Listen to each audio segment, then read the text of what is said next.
Good morning to all of you. Hello friends, मैं शिवम पांडे आपका India के लार्जेस्ट लर्निंग प्लेटफॉर्म अनअकैडमी पे स्वागत करता हूं। आई होप आप सभी अच्छे होंगे। ठीक है, जो लोग पहले से ये क्लासेस कर रहे हैं इस चैनल पे उनको पता है, जो लोग पहली बार इस चैनल पे आए उनको सबसे पहले मैं कहूँगा इस चैनल को सब्सक्राइब कर लें, क्योंकि अगर आप इस चैनल को सब्सक्राइब कर लीजिएगा तो जो भी क्लासेस होंगी उससे आपको बेनिफिट ये है कि जब भी कोई भी क्लासेस होगी मेरी तो आपको नोटिफिकेशन जाएगा। सेकंड इंपॉर्टेंट थिंग, जो लोग पहली बार इस क्लास में आए उनको बता दूं, यहाँ पे मैकेनिक्स की क्लासेस चल रही हैं। मैकेनिक्स के पीछे के जो लेक्चर्स हुए हैं वो भी आप देखना चाहते हैं तो आप चैनल को जब सब्सक्राइब करेंगे तो इसके प्लेलिस्ट में जाइएगा, वहाँ आपको वो सारे वीडियोस मिल जाएंगे जो पीछे हो चुके हैं। अगर आप पहली बार इस क्लास में आए तो पीछे के अगर आपने वीडियोस नहीं भी देखी हैं तो कोई फ़र्क नहीं पड़ने वाला है, क्योंकि अभी जो क्लासेज है वो बिल्कुल न्यू हैं। ठीक है, डायनामिक्स एनालिसिस करेंगे आज से हम, तो पीछे वाले पार्ट का कोई खास यूज़ नहीं है। जहाँ यूज़ आएगा वहाँ मैं फिर से एक बार एक्सप्लेन कर दूंगा। So there is no problem like that कि आपको पीछे का वीडियो पढ़ना है। ठीक है, नाउ जो पहली बार इस क्लास में आए हैं और जो ऑलरेडी आते हैं उनको मैं हर क्लास में समझाता हूँ कि आप अनअकैडमी कॉम्बोर्ड स्कॉलरशिप टेस्ट में ज़रूर पार्टिसिपेट करिए। पहली बात तो इंडिया का एक बिगेस्ट स्कॉलरशिप टेस्ट है और किसी भी टेस्ट में आप पार्टिसिपेट करते हैं तो आपको ये पता चलता है कि आपकी प्रिपरेशन कैसी हो रही है, आप कितना कायदे से पढ़े हो, कितने पढ़ाई की ज़रूरत है। ठीक है, नाउ अगर आप इस टेस्ट में पार्टिसिपेट करते हो तो एवरी संडे 12 बजे ये टेस्ट होता है। ठीक है, इस टेस्ट में इनरोल करिए, स्कॉलरशिप जीतिएगा तो आपको एसएससी का सब्सक्रिप्शन भी मिलेगा। अगर आप रैंक वाइज देखिए सब्सक्रिप्शन लिखा हुआ है, कुछ नहीं, अगर आप रैंक भी इतनी अच्छी नहीं आती है तो भी आपको कम से कम एक्सपीरियंस होगा टेस्ट देने का। आपको इस टेस्ट में इनरोल करने के लिए मेरा कोड यूज़ करना है शिव, SHIV। मेरे कोड का यूज़ करके, शिव का यूज़ करके आप इस टेस्ट में बिल्कुल फ्री पार्टिसिपेट कर सकते हो, इसके लिए कोई पैसा नहीं है। जो लोग ऑलरेडी प्लस में हैं अच्छी बात है, जो पहली बार प्लस में आए हैं मेरे से प्लस क्लास पढ़ना चाहते हैं, सबसे पहले बता दूं कि भैया इस प्लेटफॉर्म पे ये आपको मैं बोल रहा हूँ बेस्ट प्लेटफॉर्म है प्लस का, अनअकैडमी का। उसके कुछ रीजंस हैं, आप देखिए 30 plus batches every week start होते हैं, मतलब आपको 30 प्लस न्यू बैचेस हर वीक मिल रहे हैं। जो आपको सही लगे वो ज्वाइन कर लो। 300 प्लस क्लासेस एक दिन में होती हैं, 300 से भी ज़्यादा। यानी आप सोच लो कितने एजुकेटर एक साथ पढ़ा रहे हैं, वो भी इंडिया के टॉप एजुकेटर्स एक साथ। 70 प्लस एजुकेटर्स आपको यहाँ पर टीच कर रहे हैं। 70 प्लस में आपको जो बेस्ट लगता है आप उससे पढ़ सकते हो। 40 के रिकॉर्डेड कंटेंट है, अगर आपको कोर्स जल्दी कवर करना है तो ऑलरेडी रिकॉर्डेड कंटेंट है 40,000 आवर्स के, आप उनको देख के भी कवर कर सकते हो। 20 के प्रैक्टिस क्वेश्चंस हैं और 90% स्टूडेंट एसएससी के ट्रस्टेड यहाँ पर हैं, तो आपको सही कंपटीशन और आपको अपनी रियल पोजीशन पता चलेगी क्लासेस में। ठीक है, अगर आप सब्सक्रिप्शन लेना चाहते हो तो आई विल सजेस्ट कि अगर आप फाइनल ईयर में हो या कॉलेज पास आउट हो तो 12 मंथ का सब्सक्रिप्शन लो, जिसकी फीस 6500 है। अगर आप सेकेंड ईयर में हो या कॉलेज में थर्ड ईयर के स्टूडेंट हो तो आपको 24 मंथ का मिनिमम सब्सक्रिप्शन लेना चाहिए, because the fees is very very less. देखिए आप 1 साल और 2 साल के बीच में ज़्यादा डिफरेंस नहीं है, 7800 का फीस है। अगर आप इसमें भी मेरा कोड यूज़ कर लेते हो शिव, SHIV, जो कि आप देख सकते हो यहाँ पे लिखा हुआ है, इस कोड का यूज़ करते हो तो आपको 10% का डिस्काउंट मिलेगा। और ये 10% के डिस्काउंट के साथ साथ मैं आपका मेंटर हो जाऊँगा, मैं आपको बताऊँगा कौन सी बुक फॉलो करनी है, कितना पढ़ना है, कब पढ़ना है और कैसे पढ़ना है। ठीक है, these are the benefits of these classes. Now we will start today's lecture, that is mechanics lecture 21। ठीक है, गुड मॉर्निंग आप सभी को। ठीक है छोटे लाल जी, आज मैकेनिक्स की PDF मिल जाएगी, बाकी लोग आए नहीं हैं क्लास में। ठीक है, अभी मैक्सिमम संख्या मौजूद नहीं है, ये गलत बात है।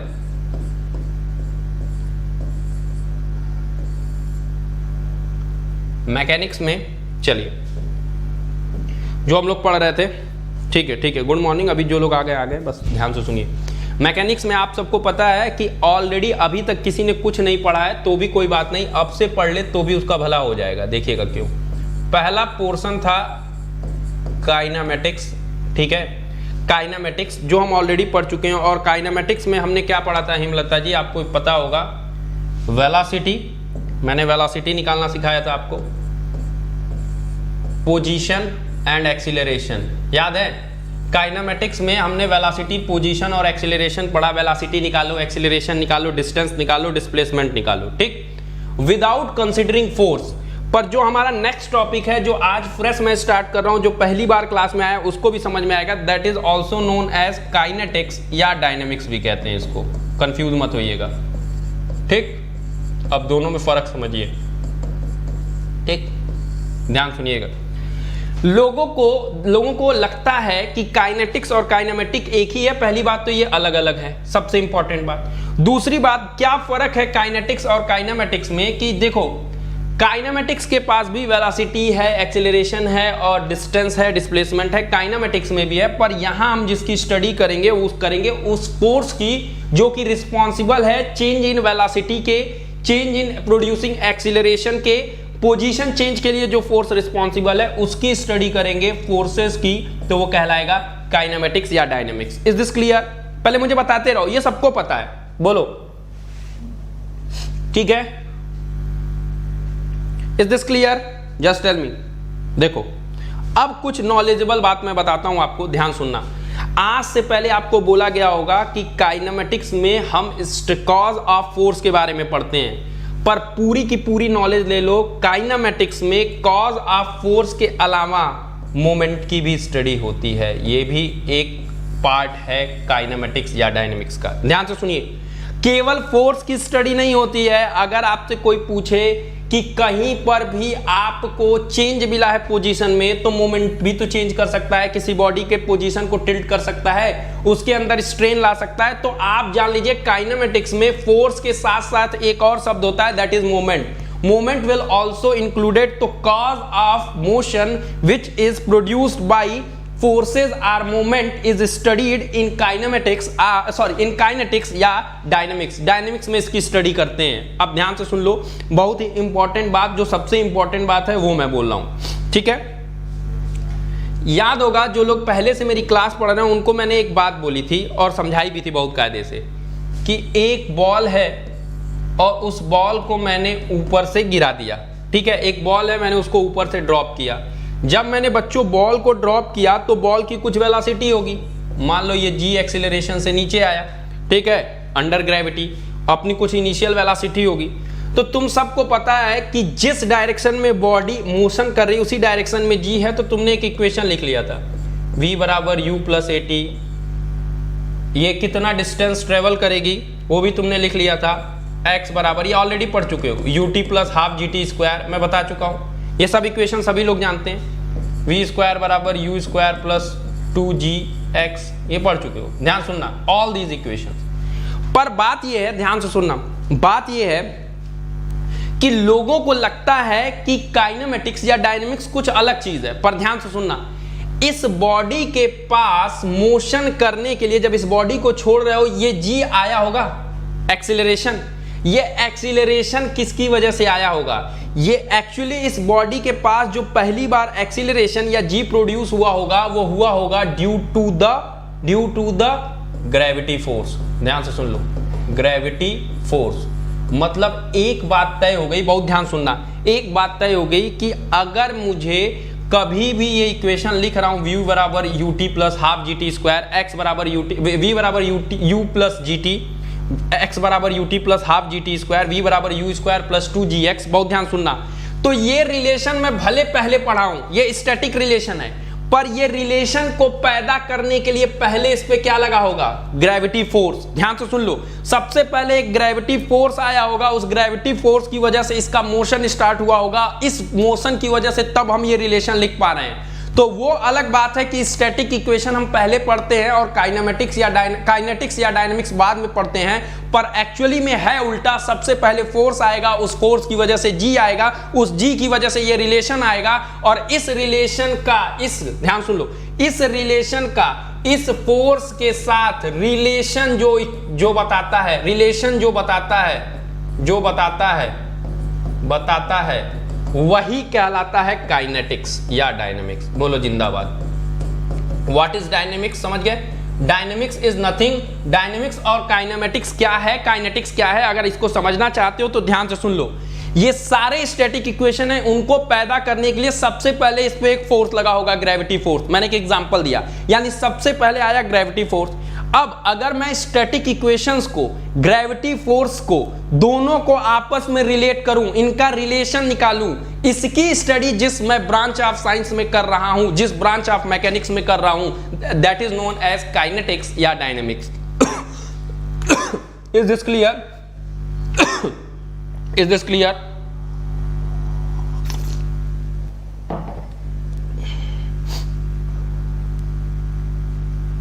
Clear everyone? Now good. देखो ये काफी टफ क्लास है, मैं पहले बता दे रहा हूं। जिन लोगों को आसान लग रही होगी अभी थोड़ी देर में समझ में आ जाएगा कि वो सब उल्टा सीधा पढ़े हैं। ध्यान से सुनो। फॉर एग्जाम्पल हियर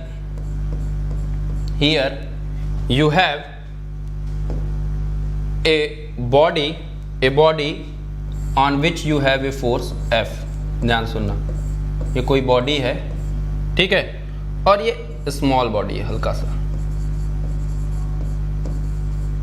ठीक।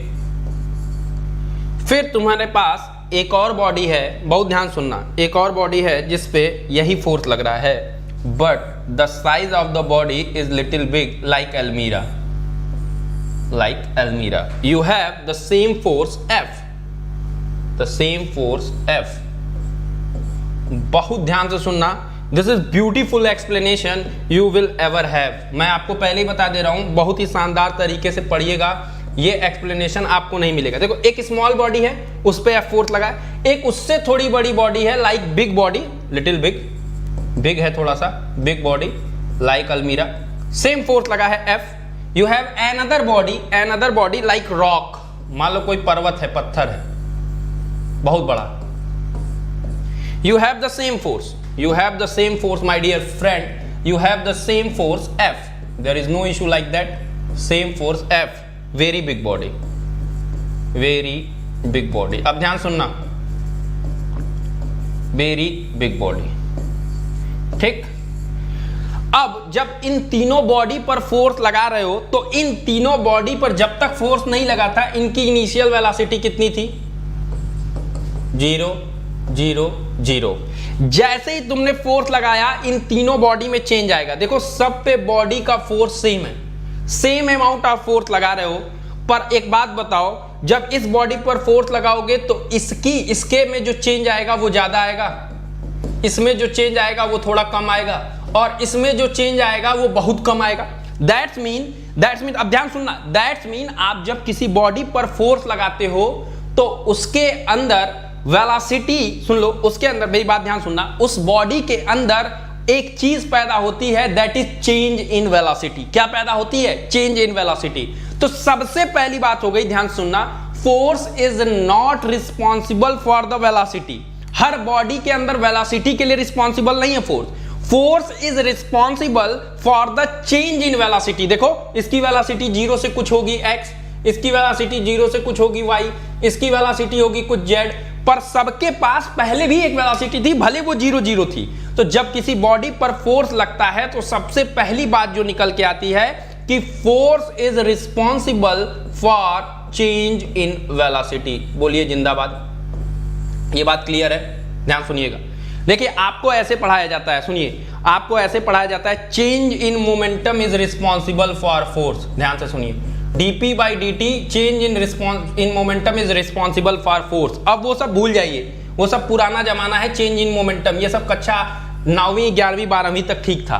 मैं आपको जैसे पढ़ा रहा हूं वैसे पढ़िए। पहली बात, एक बात सबको दिखा कि फोर्स जो है वो वेलोसिटी में नहीं, वेलोसिटी नहीं दे रहा है किसी बॉडी को, वो क्या पैदा कर रहा है? Change in velocity. क्या पैदा कर रहा है? Change in velocity. सभी लोग सहमत हो इस इक्वेशन से? जस्ट टेल मी कि force is responsible for the change in velocity. Yes no, yes no, yes no, just tell मी।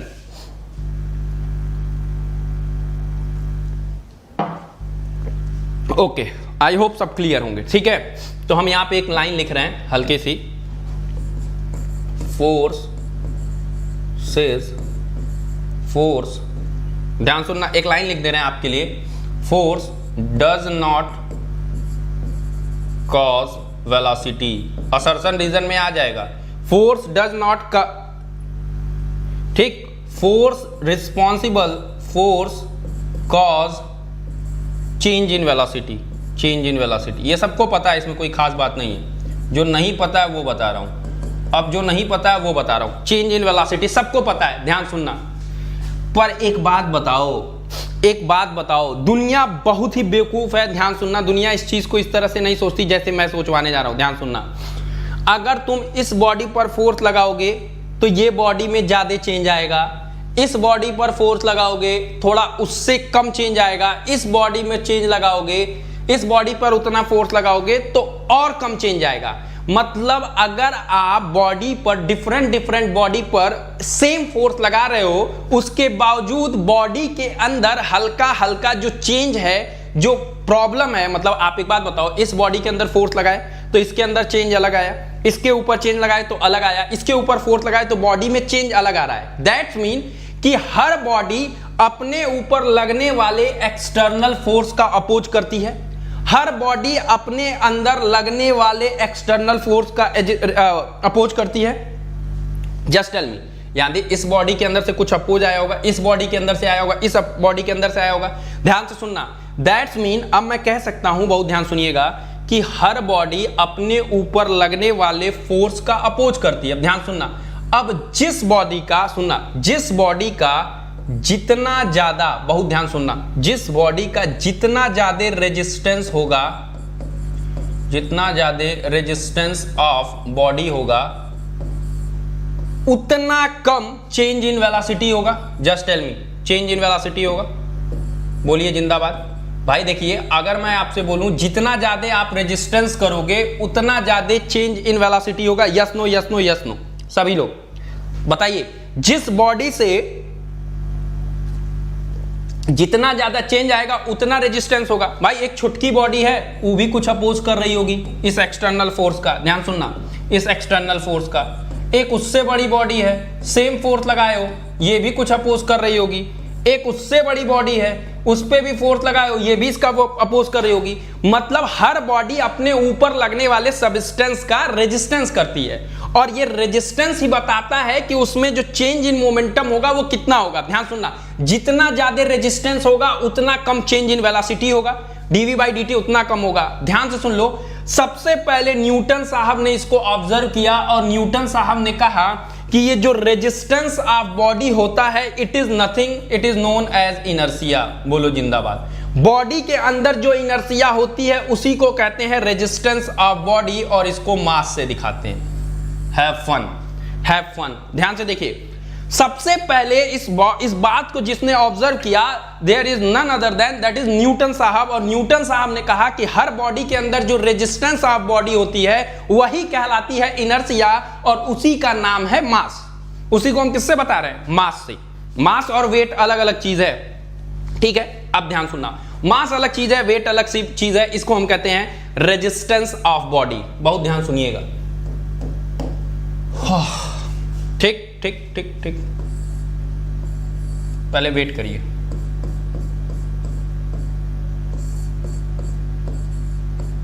ठीक।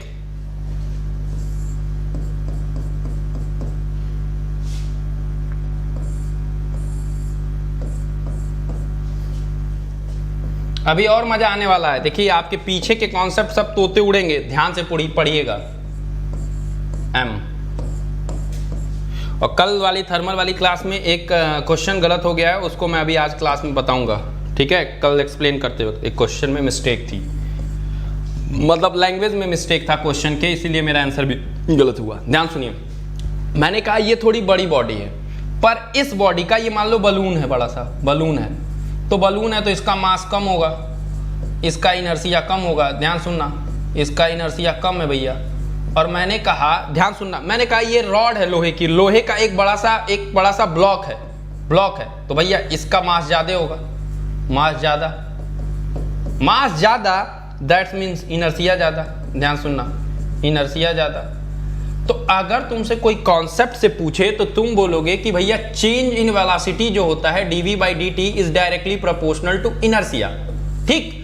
अब अगर देखा जाए, इनर्शिया कभी भी साइज से नहीं डिसाइड होता है। ध्यान से देख लो, कई लोग घोटे रहते हैं कि जिसका साइज ज्यादा उसका इनर्शिया ज्यादा। नहीं बे, इनर्शिया देखो, इसका साइज बड़ा है पर इनर्शिया कम है, इसका साइज ज्यादा है, सुन लो, इसका साइज कम है पर इसका इनर्शिया ज्यादा है। साइज कम होने के बावजूद, साइज कम पर इनर्शिया ज्यादा। तो सबसे इंपॉर्टेंट बात, आज के बाद से कभी साइज देखकर इनर्शिया को डिसाइड मत करना। ये याद रखना कि change in velocity is inversely proportional to the inertia, that is resistance of body, and inertia will depend upon क्या मास डेंसिटी, हाउ कॉम्पैक्ट, कितना पैक्ड बॉडी है, how densely packed body is. ध्यान सुन लो, जो बॉडी जितना ज्यादा मास पर depend करेगा, मास का मतलब, ध्यान सुन लो, मास का मतलब लोग वेट समझते हैं, वेट अलग बात है। मास का असली डिफिनीशन यही है कि जितना ज्यादा डेंस बॉडी होगा, जितना ज्यादा मॉलिक्यूल्स पास होंगे, उतना ज्यादा उस बॉडी का मास होगा। कभी भी साइज पर मास डिपेंड नहीं करने वाला है। बोलिए जिंदाबाद। तो dv by dt is inversely proportional to inertia, which is denoted by mass, and mass will depend upon how compact, how densely packed this body। Body छोटा है पर उसका वो बॉडी छोटे होने के बावजूद बहुत कॉम्पैक्टली या बहुत डेंस पैक्ड है, तो उसका इनर्शिया ज्यादा है। देखो ये एग्जांपल, ये देखो बॉडी बड़ा है पर ये इसके मॉलिक्यूल्स दूर है, डेंस नहीं है मॉलिक्यूल, तो इसका इनर्शिया कम है। तो दैट्स मीन इनर्शिया यानी कि मास को लोग m इंटू जी वेट से डिसाइड करते हैं। नहीं बे, मास की करेक्ट डिफिनीशन ये है कि mass is showing that how densely packed is body. जिस बॉडी का जितना ज्यादा मास है वो बॉडी उतना डेंसली पैक्ड है। This is the exact meaning of mass. Is this clear everyone? Clear? Okay. Now. First thing,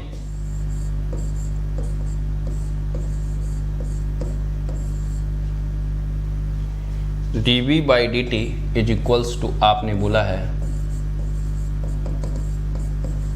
resistance of body, ठीक है, और आपने एक बोला है dv by dt is inversely proportional to, sorry inversely नहीं, डायरेक्टली प्रोपोर्शनल टू एफ। यही बोला है न्यूटन्स लॉ से, एफ, ठीक है।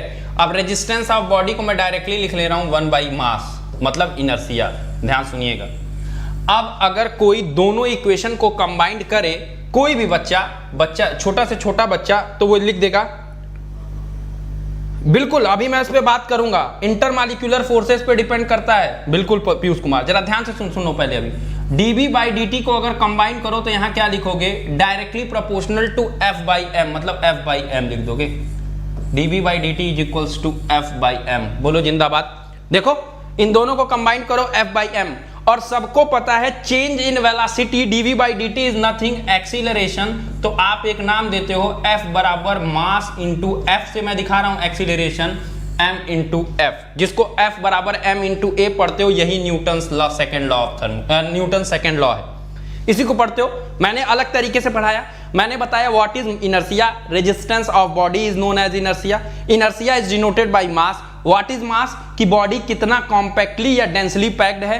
तो इन दोनों इक्वेशन को जोड़ोगे तो dv by dt is equals to f by m, क्योंकि acceleration is the vector quantity and force f will also be a vector quantity, f बराबर m into a। Is this clear everyone? Just tell me okay. एक चीज और note करो,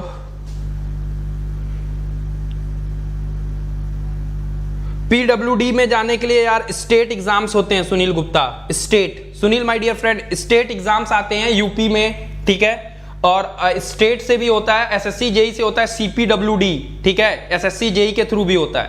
तो हर state का अपना अलग अलग एग्जाम होता है, ठीक। अब ध्यान सुनो, यू आर सेइंग दैट कि sir dv by dt is equals to f by m and after solving this I am getting f बराबर m इंटू a। सबको पता है f से मैं दिखाता हूं, दिस इज एक्सीलरेशन, फोर्स बराबर mass into acceleration, every student know this.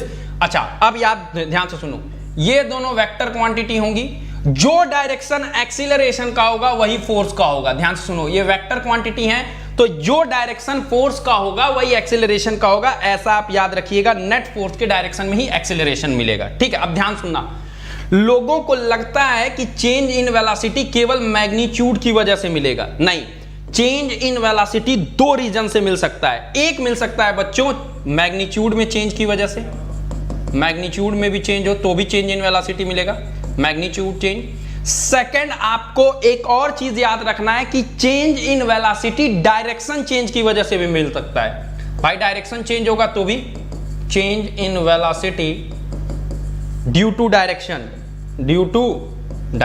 इसकी वजह से भी मिल सकता है। आप ध्यान सुनना, due to direction.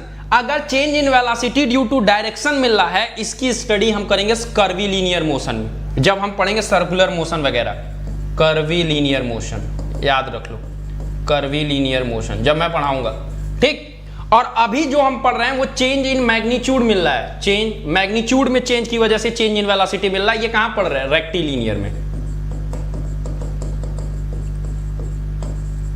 Rectilinear motion, ठीक। ये dv/dt ये दोनों जगह वैलिड है, ये हर जगह वैलिड होगा। F बराबर m इंटू ए रेक्टिलिनियर में भी लगेगा, F बराबर m इंटू ए कहां लगेगा? कर्वी लीनियर में भी लगेगा।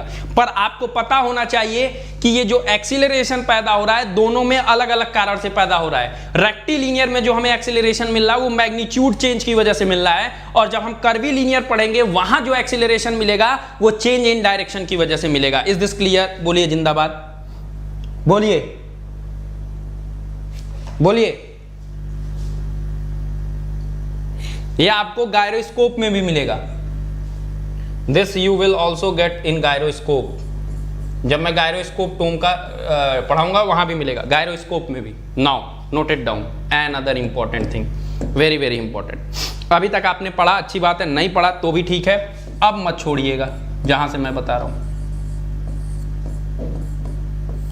F बराबर m इंटू ए, पूरा डायनेमिक्स इसी पर डिपेंड है। दिस इज नोन एज, अगर आपसे कभी किसी ने पूछा फंडामेंटल इक्वेशन, फंडामेंटल मतलब मौलिक इक्वेशन जिससे पूरा मैकेनिक्स बना हुआ है, this is known as fundamental equation of dynamics, given by none other than Newton sir, ठीक है, Newton sir. Fundamental equation of dynamics, ठीक। Fundamental equation of dynamics given by none other than Newton's, ठीक है। अब ध्यान सुनना, इस equation को अलग अलग लोगों ने यूज किया, अलग अलग तरीके से अप्लाई किया। ध्यान सुनना, इसी इक्वेशन को मैं तीन तरीके से यूज करूंगा। यही Newton's law of motion, F बराबर m इंटू ए, अलग अलग तरीके से लोगों ने इसको यूटिलाइज किया, अप्लाई किया। जो सबसे पहला आदमी जिसने मैकेनिक्स में इसको यूज किया, जिसको आप लोग दबा के पढ़ते हो, जिसने न्यूटन्स लॉ ऑफ मोशन का फायदा उठाया, वो था डी एलेम्बर्ट्स प्रिंसिपल या डी एलेम्बर्ट्स लॉ। नाम सुना होगा?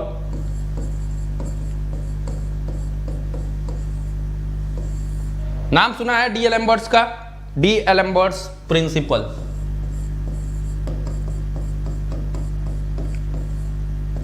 किसी ने नाम सुना है? कि डी एलेम्बर्ट्स का नाम सुनते लोगों को लगता है बहुत अलग चीज है, बहुत टफ चीज है। नहीं भाई, डी एलेम्बर्ट्स ने तो खाली न्यूटन साहब के बताए गए कॉन्सेप्ट का फायदा उठा लिया। जो न्यूटन साहब ने कॉन्सेप्ट बताया था उसी का फायदा उठा लिया डी एलेम्बर्ट साहब ने। और न्यूटन साहब का फायदा कैसे उठाया डी एलेम्बर्ट प्रिंसिपल ने, आप ध्यान से सुनिए। मान लीजिए कोई बॉडी है, दिस इज ए बॉडी, ठीक है। मान लीजिए कोई बॉडी है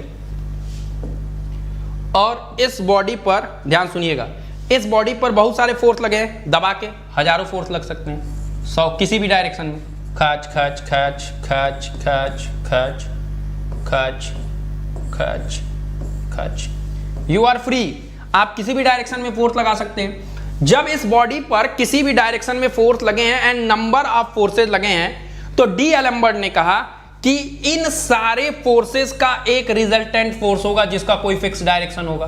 this will be the resultant force.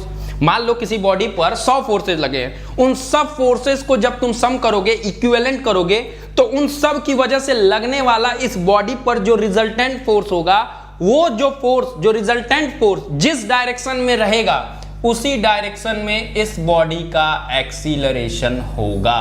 This is given by d'Alembert. ये डी एलेम्बर्ट का जुगाड़ था। ध्यान सुनना, अगर किसी बॉडी पर एक फोर्स लग रहा है तो न्यूटन साहब बहुत सही थे, F बराबर m इंटू ए आसानी था। पर डी एलम्बर्ट ने कहा अगर किसी बॉडी पर एक साथ कई सारे फोर्स लग रहे हैं, 8, 10, 9, 12, 13, 14, 100, 150 फोर्स, तुम एक काम करो, उन सारे फोर्सेस का एक रिजल्टेंट फोर्स निकालो और जो वो रिजल्टेंट फोर्स होगा उसी डायरेक्शन में बॉडी एक्सीलरेशन करेगी, एक्सीलरेट करेगी या बॉडी का मोशन होगा। Is this clear? Just tell me. यही होगा। अच्छा, अब अगर मैं कहना चाहूं तो ये रिजल्टेंट फोर्स भी क्या कह रहा है? यही दे रहा है भाई, यही तो था, ये रिजल्टेंट फोर्स F बराबर m इंटू ए, यही कह रहा है जो न्यूटन कह रहे थे। और मैंने आपको बोला भी कि डी एलम्बर्ट ने न्यूटन का यूज किया, पर डी एलम्बर्ट ने न्यूटन का यूज कैसे किया इस बात को देखिए, आप समझ नहीं पाए, अब आगे मैं आपको समझाता हूं, ध्यान सुनिएगा। अगर आपको याद होगा, अगर कोई बॉडी स्टैटिक है, स्टैटिक मतलब कोई बॉडी रेस्ट में है, सब लोग जान रहे हैं, अगर कोई बॉडी रेस्ट पे है तो उस बॉडी पर लगने वाला फोर्स कितना होता है? 0 बच्चों, नेट फोर्स 0, नेट फोर्स 0 है Hemlata ji. That's mean you can say that Fx 0 होता है, Fy भी 0 होता है और Fz भी 0 होता है। पहले इतनी बात याद रखिए कि अगर कोई बॉडी स्टैटिक इक्विलिब्रियम में है या स्टैटिक है तो उस पर लगने वाले, बॉडी पर लगने वाला नेट फोर्स 0, नेट मूवमेंट 0।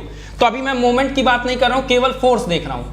तो अगर कोई बॉडी स्टैटिक पे है तो हम कह सकते हैं कि नेट फोर्स 0 का मतलब x डायरेक्शन, y डायरेक्शन और z डायरेक्शन, तीनों डायरेक्शन में फोर्स 0 है। मैंने कहा ठीक, आपने कहा ठीक है।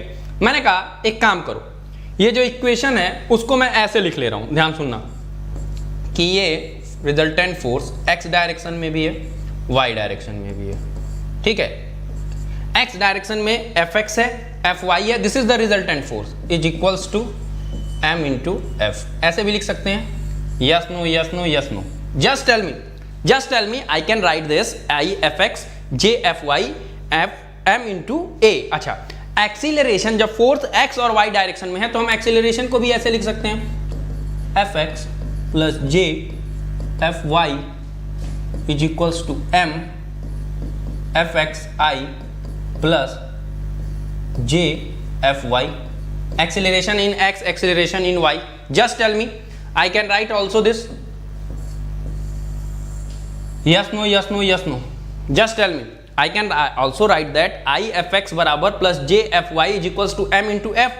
Acceleration को भी मैंने ले लिया x और y में, I कैप और j कैप। अच्छा, अगर मुझे x डायरेक्शन में फोर्स निकालना है तो आपको पता है I को I से कंपेयर कर देंगे, J को J से कंपेयर कर देंगे। जब I को I से कंपेयर करोगे तो Fx बराबर यही मिलेगा m इंटू एफ एक्स और Fy इज इक्वल्स टू मिलेगा m इंटू एफ वाई। बोलो जिंदाबाद। अगर तुम कंपेयर करोगे बच्चों तो यही मिलेगा, Fx is equals to m F X, Fy is equals to m F Y, सभी लोग। अच्छा, अगर ये मिल रहा है, ध्यान सुनना, तो अगर मैं ऐसे लिखना चाहूं Fx, ठीक, m एफ एक्स को इधर लाऊं हेमलता जी, तो मैं ये लिख सकता हूं, ध्यान सुनिएगा, मैं ऐसे लिख सकता हूं Fx plus minus m F X बराबर 0, एक इक्वेशन, ठीक। अच्छा, दूसरे वाले से भी मैं चाहूं तो ये लिख सकता हूं Fy plus minus m F Y बराबर 0। Yes no yes no yes no. ध्यान से देखिएगा, Fx plus minus F X बराबर 0, Fy plus minus M Y 0। ध्यान से सुनिए, ये आपका पोर्शन चल रहा था डायनेमिक्स का, ये आपका चल रहा था स्टैटिक।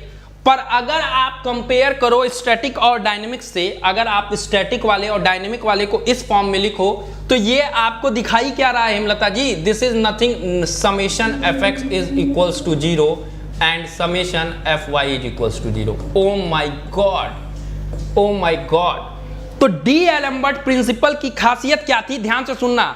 डी एलम्बर्ट प्रिंसिपल कहता है बाई अप्लाइंग ए हाइपोथेटिकल, ये इमेजिनरी फोर्स है, ये है नहीं, इस फोर्स का नाम है inertia force. This is hypothetical force या inertia force. By applying a hypothetical और inertia force on a body we can convert a dynamic problem into a static problem. ध्यान से सुनो, by applying on a body a hypothetical inertia force hypothetical inertia force किसी dynamic body में लगाकर, अगर कोई question dynamic का है, उस डायनेमिक क्वेश्चन में मैं एक हाइपोथेटिकल इनर्शिया फोर्स को लगाकर उस फोर्स को किस में कन्वर्ट कर सकता हूं, स्टैटिक प्रॉब्लम में। यही प्रिंसिपल कहलाया डी एलेम्बर्ट प्रिंसिपल। और इसको कैसे अप्लाई करना है मैं दिखाऊंगा, एक एक क्वेश्चन आपका आसान हो जाएगा। पर डी एलेम्बर्ट ने क्या किया, देखो इस डायनेमिक पार्ट को स्टैटिक पार्ट से कंपेयर करो तो ये दोनों लगभग सेम है कि नहीं है। ध्यान से सुनो, ध्यान से देखो क्या है, ये इधर एक तरफ सारा फोर्स है और उस सारे फोर्स का समेशन कितना है, 0। ये किसकी बात कर रहे हो, x, net F X 0, net F Y 0। यही तो कहता था स्टैटिक भी पार्ट, स्टैटिक इक्विलिब्रियम क्या कहता है, net F X 0, net F Y 0, net F Z 0। तो अगर तुम डायनेमिक पार्ट को कन्वर्ट कर लो किस तरीके से, इस तरीके से, तो तुम लिख सकते हो कि net F X 0, net F Y 0। That means ध्यान से सुनो, दैट मीन्स कि अगर मान लो कोई बॉडी है डायनेमिक, उस बॉडी पर एफ एक्स फोर्स लगा है, तुम अपनी तरफ से उस बॉडी पर एक फोर्स लगा दो m इंटू एक्स, ठीक, m इंटू एक्स, लेकिन किधर, नेगेटिव। जिस डायरेक्शन में फोर्स लगा है उसके अपोजिट, तुम बोलोगे ये नेट फोर्स हमेशा 0 होगा। और तुमसे कोई पूछेगा बॉडी पर तो सिर्फ एक ही फोर्स है, वो है एफ एक्स, तो तुम कहोगे कि ये एलेम्बर्ट कहता है ये रियल फोर्स नहीं है, ये एक हाइपोथेटिकल फोर्स है, हाइपोथेटिकल फोर्स जिसका नाम है इनर्शिया फोर्स,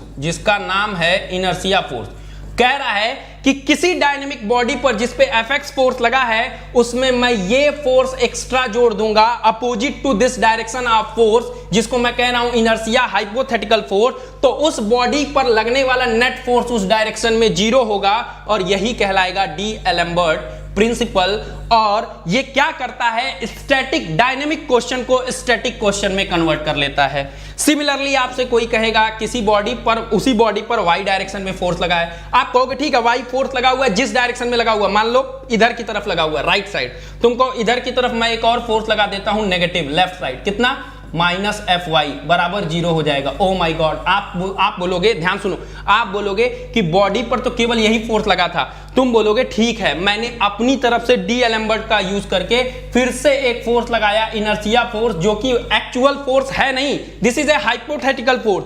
पर अगर मैं इस फोर्स को उस बॉडी पर लगा दूंगा तो जो बॉडी डायनेमिक में है वो स्टैटिक में कन्वर्ट हो जाएगी। This beautiful principle is known as D-Alembert principle and it is very vastly used in mechanics. I hope you enjoyed all. जिंदाबाद जिंदाबाद जिंदाबाद। आज पहली बार D-Alembert principle को शायद आप समझ गए हों, अगर समझ गए हों तो अच्छी बात है, ठीक है।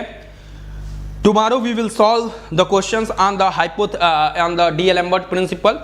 I will give you the some numerical problems on the this beautiful concept that is known as, ध्यान सुनिए, इस पे मैं आपको कल इस पे क्वेश्चंस कराऊंगा, सारे क्वेश्चंस डी एलेम्बर्ट प्रिंसिपल पे।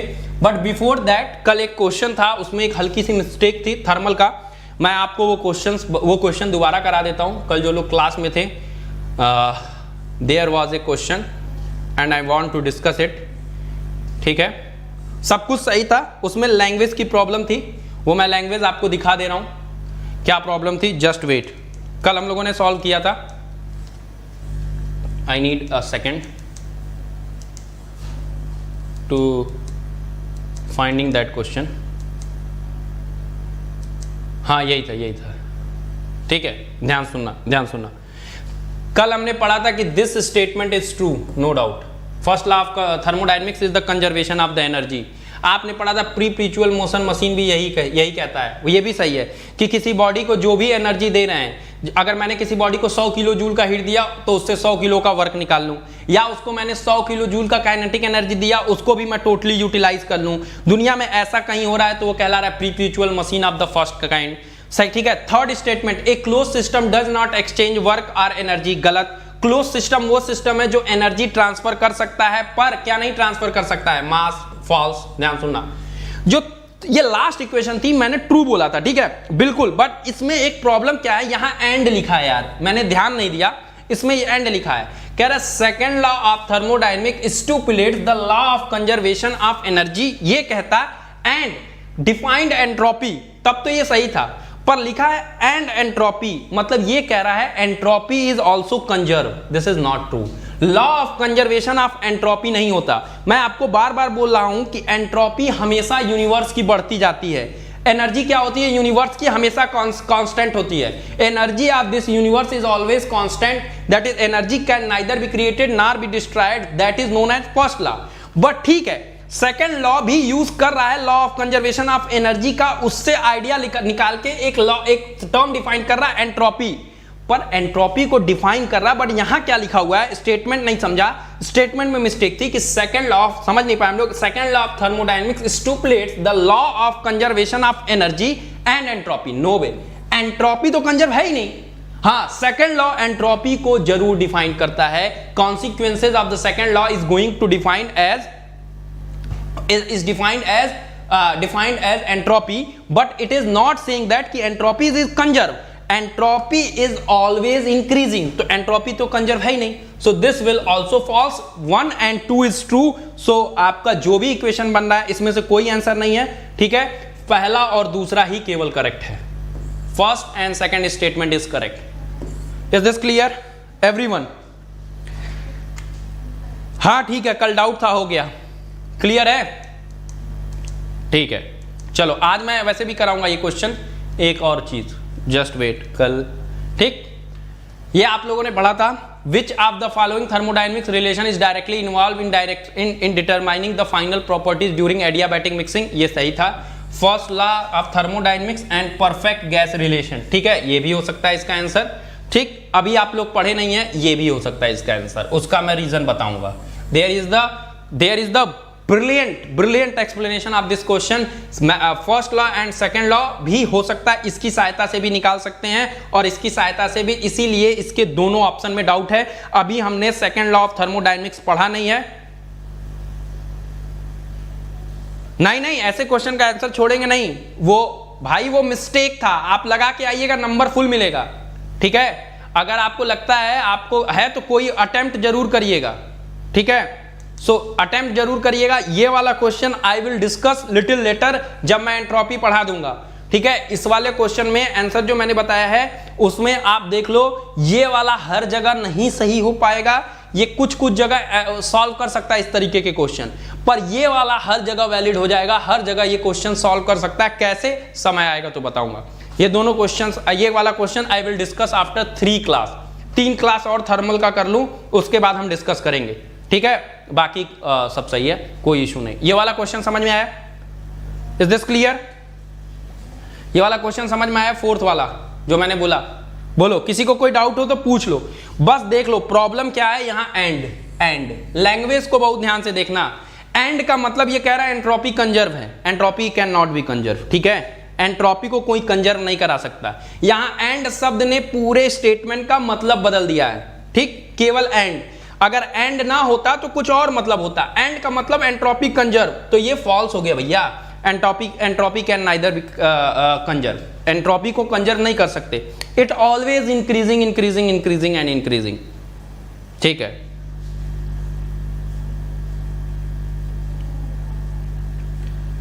अरे कल बहुत सर में दर्द था यार, बहुत प्रॉब्लम थी कल, क्लास में सोच रहा था ना लूं, बहुत रात में मेरे सर में बहुत दर्द था, बट फिर भी क्लास ली थी मैंने, बहुत दर्द था। आई हैव रियली मतलब एक्सट्रीम लेवल पे सर दर्द था, बट ठीक है,